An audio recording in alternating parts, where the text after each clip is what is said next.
I'm glad to welcome everyone watching Sotnik-TV this moment. My companion today is well known to you, Dmitry Demushkin, a politician, over Skype. Good day, Dmitry. Hello. Here's my question. There has been much talk recently that Putin is pushing Belarus. He needs Belarus, a so-called integration that in fact is a takeover.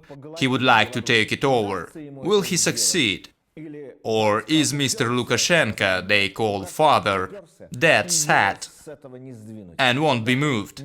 Recently, Lukashenko appeared and said that he didn't wish to be the last Belarusian president. He was suggesting Russia standing at the gate. Kremlin was at the gate and the takeover was coming. So will Kremlin manage to pull it off or not? In fact, he began threatening with NATO grouping. He said that NATO would not allow Belarus taken over. He made several big statements. They will now criticize you as it's Belarus, not Belarusia. Sure, let it be Belarus. So he got loans from China. Those weren't provided by Moscow. Then he started a war over gasoline prices. In fact, he understands the situation perfectly. Initially, he understood that Kremlin was willing to annex Belarus, creating a new union. By the way, that structure was considered one of the main ways for them to stay at power prior to state council creation. That makes no secret for us that no matter what changes they perform, no matter which way they build their chain of command, they do it all for one purpose, and that is holding the power. As once they can't hold the power, that will put an end to their freedom, lead to them losing billion assets, and to some other consequences that can be even sadder. That's why all those advocating democracy and calling for rotation in power are in fact calling for their punishment, and are treated similar to those demanding their execution. So the plan on annexing Belarus has been considered the main one. And now opinions vary. Some consider that idea done with and no longer relevant, as the transit of power is to be carried out by means of that state council, while others think that the council is going to be one of the diversions and may turn into plan B with time, while an attempt of Belarus annexation remains plan A. No doubt that Lukashenko realizes that any political or economical integration leads to statehood absorption. Let's call that multiplying Lukashenko by zero. Yes, Lukashenko won't be accepted for any electoral processes. In his age, he could try to compete against Putin. He has obtained quite a massive support here in Russia. No doubt that many could give him their votes, yet Kremlin will not allow him to participate in any elections. So, in fact, he will need to give it all. Kremlin used to insist on Belarus market opening at that time. First of all, that would mean total economical capture, as Belarusians would be unable to buy their native facilities out. We understand that Moscow oligarch clans at power would take everything they could buy and privatize over there. So Lukashenko was resisting to the end. He was playing that union state. What if our rulers turn totally insane and say that means war, and our tanks are now moving to Belarus? Will they make it? There is a single chance for that, of a Belarusians turning into fascists suddenly. If all of them turn fascists, Kremlin will have to move troops there to protect Russian speakers and to build Russian world. But nothing keeps Kremlin from declaring Belarusians fascists. You see, Kremlin has privatized that term, They used to call us fascists, then there were Ukrainians, and Belarusians are probably next. Whatever they do will not surprise me anymore. When the only choice you have is either your execution or holding the power, nothing can stop you. They will stop at nothing and will not give the power away. As a known politician who is the state parliament speaker now said once, Russia is Putin. There is no Russia without Putin. That is what Russia means for them. Such Russia has existed for 20 years now. If they're out of power, nothing exists for them. They will not exist, and nothing will matter. So they will hold all power, obtaining total control to the end. Thank you very much. That was Dmitry Demushkin, a politician. My next companion is also known to you, being our regular expert. Gennadiy Gudkov is a former member of the state parliament and former FSB colonel. Hello, Gennadiy. Good evening. So right off the bat, let us skip any introduction. You're a special service veteran. Anyways, you are. Since Russia is under special rule,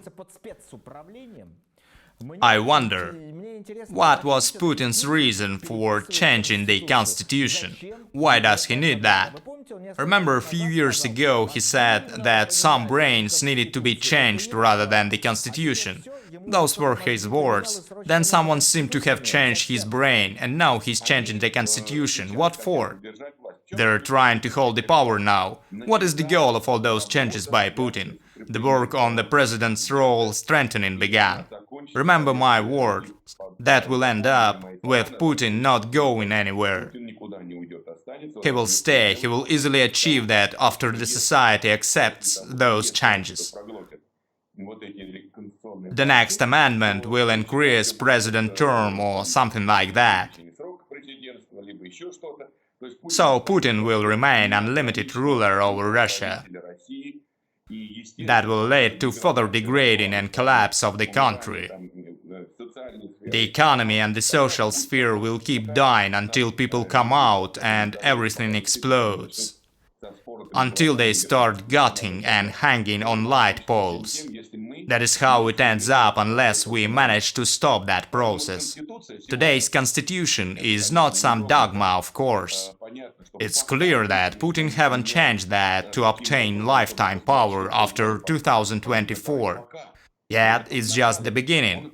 In fact, what he is doing is a serious violation of the constitution. For say, the priority of the international law is stated in Part 1. That part can't be changed without a constitutional council meeting, followed by referendum and so on. And they are changing that through other parts. Lots of amendments they are submitting contain mismatches. They are removing local governance that cannot be removed. They are doing lots of prohibited stuff. Once the society accepts that, the next stage of the constitution changing is making up some way for Putin to rule the country for unlimited time, until the country falls apart and blood is spilled. Some riot may start or some explosion may happen. That is what's going on now and needs to be realized. That is happening because they have done so much that not only Russia but the entire world will be shocked. So they are scared to live now. Here's another thing, according to Alexei Pushkov, a member of the Federation Council, the status of World War II winner country needs to be stated in the constitution. Please provide some comment on that. Have they finally gone nuts under that victory madness? They have nothing to do with that victory, yet grab onto that as some sucker fish or some scalpers. They're speculating with that. So I don't know. And what do you think about that? What are we talking about? Whom did we defeat? Did we defeat Hitler, who used to be our best friend and ally? He has been our brother in arms for 2 years before attacking the Soviet Union treacherously. There were 2 fascist states conducting genocide. Hitler was murdering communists and Jews, while Stalin was murdering Soviet people indiscriminately. He achieved much more there than Hitler did. Or maybe they were equal in that. So how can we be called victors? We won World War II in coalition, I thank God for that. That was right and good. The West has chosen this side to support among two fascist states. Once Hitler attacked the Soviet Union, they would rather support the Soviet Union. If we take it seriously, we need to say that we were a part of the coalition. Yet Stalin didn't wish to liberate Europe, he wanted to invade that and to set radical communism way of things. That was close to fascism in fact. Two-thirds of European territory were liberated by Great Britain along with the USA. We must say that Great Britain was the first country to declare war against Hitler. It sure was. While the USSR was cooperating with Hitler. It was not just cooperating. It was Hitler's partner, not only in economy. It was training Hitler's troops. His tank command trained there, as well as his pilots. It supplied Germany with strategic materials required by army. The Soviet Union was Hitler's partner dividing Europe. That was something unique. The Soviet Union mailed telegrams congratulating Hitler on invading France, Belgium and the Netherlands. They wished him well and health for years.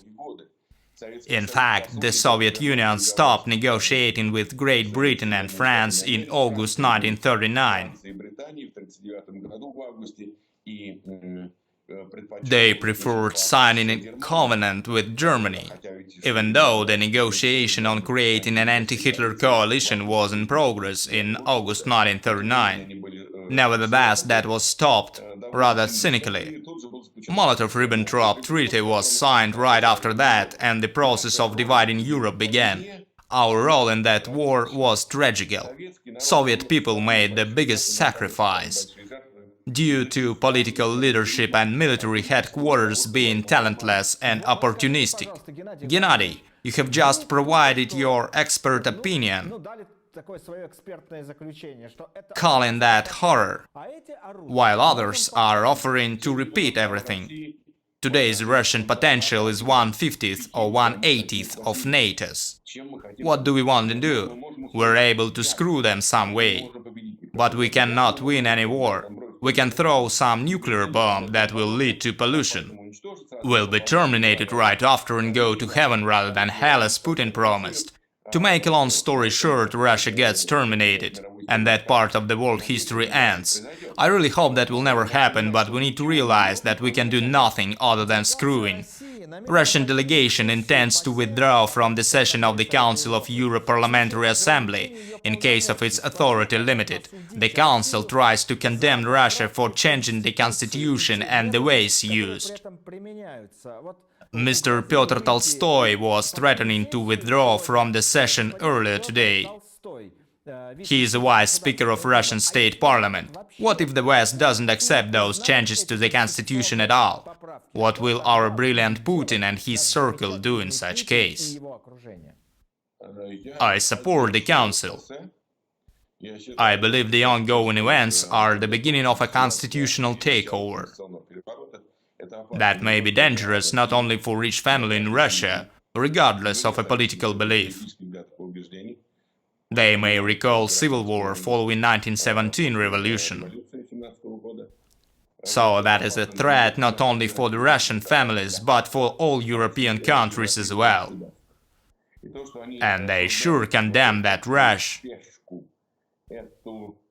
Such onslaught, an anti-constitutional plot that in fact is being implemented in Russia.